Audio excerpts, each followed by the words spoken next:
Bonjour YouTube, j'espère que vous allez bien, bienvenue dans ce nouvel épisode du stream tranquille, toujours dédié à Final Fantasy VII Rebirth, comme vous le voyez là. On va y jouer dans pas trop longtemps, juste avant, c'est l'heure du pré-stream, la petite émission que je fais tout seul dans mon coin, que j'aime bien, où je vous parle un petit peu de ce que j'ai vu sur internet, sur YouTube, sur différentes plateformes, et dont j'aimerais vous parler. Première petite chose à savoir, aujourd'hui en fait, le pré-stream, il y aura vraiment deux parties, parce que je veux vraiment en faire deux sujets bien distincts, parce que je pense que ce sont deux sujets importants, et j'ai pas envie forcément qu'ils soient traités l'un à la suite de l'autre dans la même vidéo. Donc on va commencer par faire le premier et puis après on fera le second. Le premier dont je voudrais parler, c'est Stellar Blade, toutes les polémiques, tous les dramas qui tournent un petit peu autour. Alors petit disclaimer avant de commencer, il y a quelques temps, alors on avait déjà parlé de la play culture, notamment dans ces vidéos où il tirait à boulet rouge sur la presse vidéoludique. J'avais dit que j'en reparlerai de ces vidéos-là. Alors, j'ai jamais eu le temps de le faire, et là, j'aurais plus certainement le temps. J'avais dit à cette époque-là que j'étais plutôt d'accord avec la play culture, du moins sur le fond, mais que j'aimais un peu moins la forme. À la réflexion, le petit côté provoque de la play culture, finalement, je l'aime bien. Donc, ouais, il tire peut-être, les boulets sont un peu trop rouges, on va dire. Il tirait à fond sur la presse vidéoludique avec des arguments solides, hein. Il avait raison dans le fond. C'est juste que sur la forme, j'aurais peut-être été un peu moins virulent que ce qu'il a été. Mais voilà, comme je le disais à la réflexion, il a ce petit côté un peu rebelle, un peu punk que finalement j'aime bien. Bon. Dans ces vidéos-là, justement, il expliquait que lui avait gagné beaucoup d'abonnés justement grâce à sa vidéo un peu polémique, on va dire, et à ses titres putaclic, et donc il encourageait justement les autres youtubeurs, les autres créateurs de contenu à profiter de sa notoriété grandissante pour accroître notre notoriété à nous et puis essayer de gagner des abonnés. Donc c'est ce que je vais faire. On va faire une vidéo putaclic, on va faire un titre putaclic et on va voir si la play culture avait raison. On va voir un petit peu ce qui se passe. La play culture parlait notamment de petites chaînes qui pouvaient profiter de sa notoriété. Alors moi, la chaîne à la base, c'est une chaîne qui parlait de Lego. Je fais plus du tout de Lego et j'ai un nombre d'abonnés décroissant. En fait, il y a plus de gens qui se désabonnent que de gens qui s'abonnent. Donc, je pense que ça peut être un bon challenge pour le petit jeu de la play culture. Donc voilà, on va relever ce petit défi-là, ce petit jeu, on va voir ce que ça donne. Aujourd'hui, par contre, je ne vais pas revenir sur ces anciennes vidéos sur la presse jeux vidéo. Je voudrais revenir plus sur Stellar Blade et tous les dramas qu'il y a eu autour de Stellar Blade. Alors, on va pas refaire tout l'historique, on va pas refaire tout le match. Vous savez qu'il y a eu des polémiques sur Stellar Blade, notamment son héroïne, notamment les tenues de son héroïne, on y reviendra juste après. Deux vidéos de la play culture, donc la première qui se nomme Stellar Blade Drama Eve trop sexy, où la play culture nous parle du jeu vidéo, nous parle du gameplay, nous parle du jeu en tant que tel, et nous explique justement aussi, également, pourquoi Eve a cette plastique qui c'est assez proche de la perfection, on va dire. Après, vous me direz les goûts et les couleurs, mais c'est vrai qu'on pourrait partir du constat, mettons-nous d'accord sur une chose, Eve est un personnage sexy. Voilà, il n'y a pas à tergiverser. Comme dirait le grand philosophe, on ne va pas tourner autour du pot pour chier droit. Eve est sexy, point. Ce qui est intéressant de se demander, par contre, on va se poser les questions différemment, c'est pourquoi Eve est sexy. Plutôt que d'accuser les développeurs d'avoir fait un personnage trop sexy, si on se demandait pourquoi elle est sexy. Et là, c'est déjà beaucoup plus intéressant. Si on écoute un petit peu ce que nous dit la play culture, il y a notamment deux choses qui ressortent.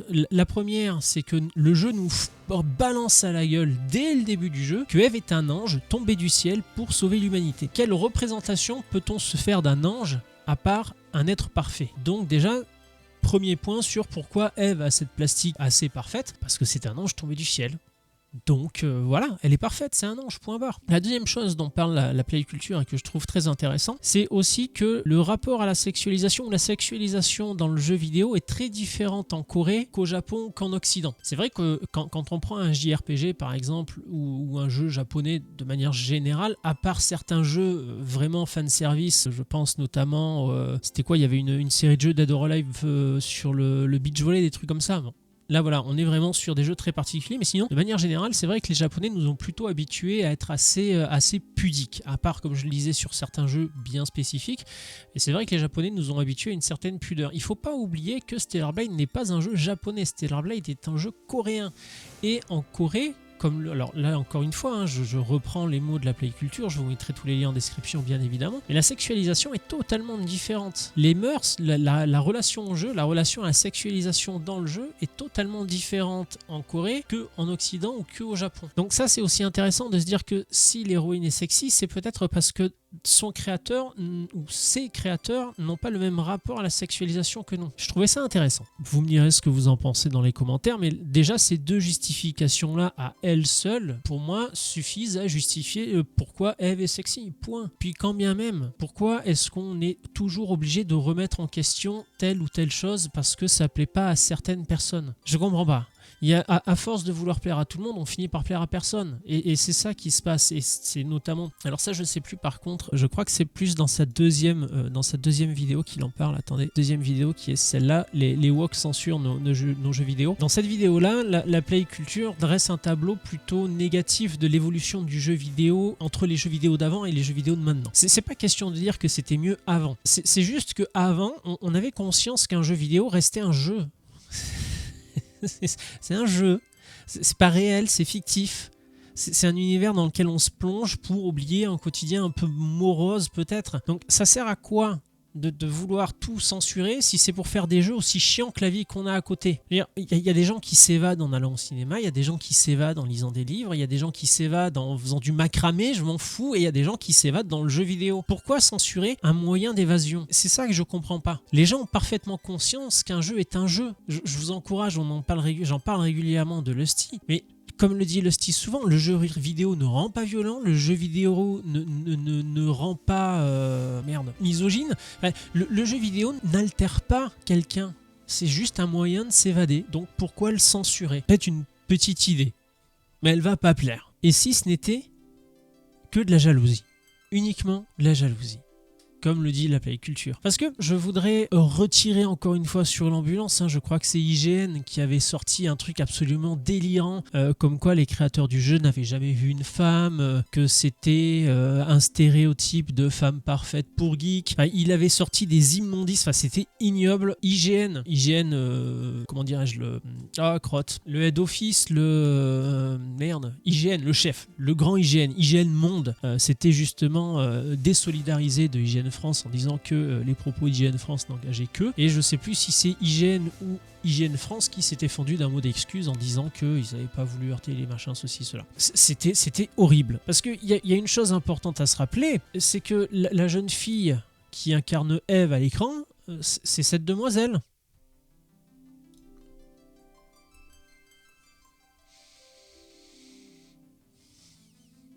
Voilà.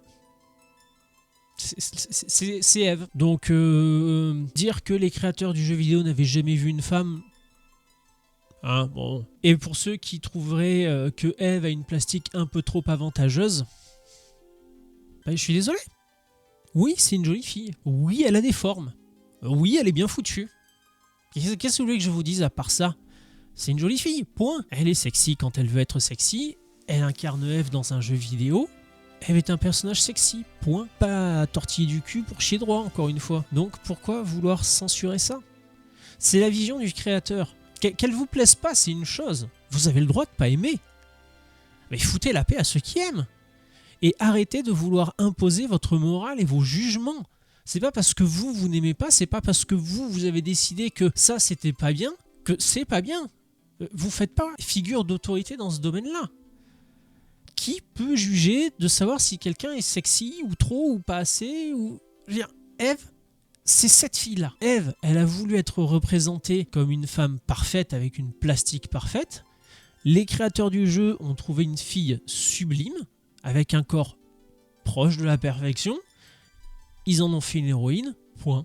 Je vois pas ce qu'il y a de mal à ça. À part certaines qui pourraient être jaloux de cette jeune fille parce que moi aussi j'aurais bien aimé être Brad Pitt. Moi aussi j'aimerais avoir une grosse barbe et les cheveux longs.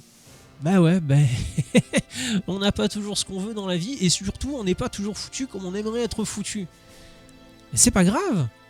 On est comme on est.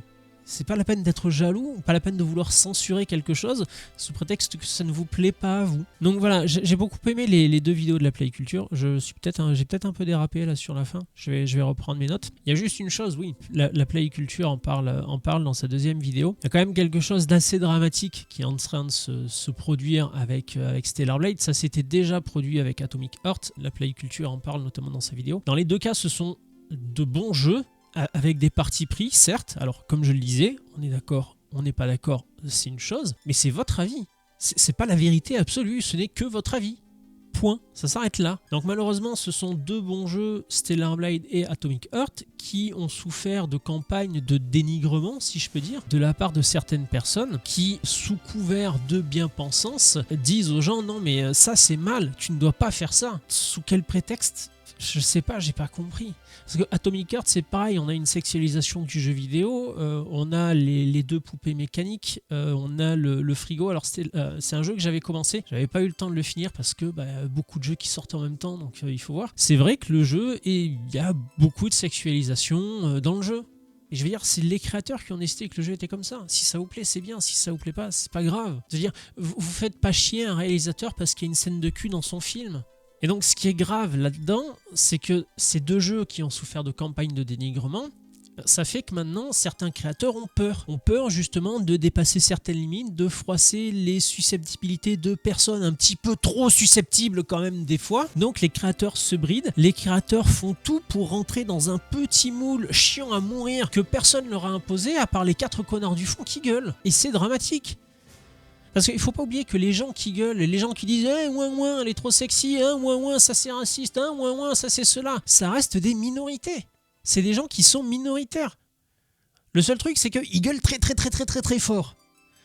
Et comme en face, la majorité, elle est silencieuse, et on a l'impression qu'il n'y a qu'eux qui existent.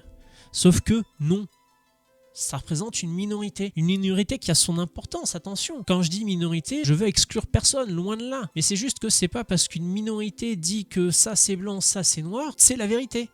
Non, c'est pas parce que eux ont décidé que Eve était trop sexy et qu'il fallait absolument la censurer que c'est ce qu'il faut faire. Non, c'est chiant parce que on va finir par se retrouver avec des jeux qui vont être tous identiques, ils vont être tous fades, ils vont être tous chiants à mourir. On va avoir des simulateurs de vie où on a le droit de rien dire, où on a le droit de rien faire, où il faut pas être trop sexy, où il faut pas être ceci, où il faut pas être cela. On peut garder un peu de liberté aussi. Parce que là, c'est les gens qui hurlent à la liberté, les gens qui disent non mais nous on est les plus ouverts du monde, c'est les gens qui sont en train justement de porter atteinte à nos libertés.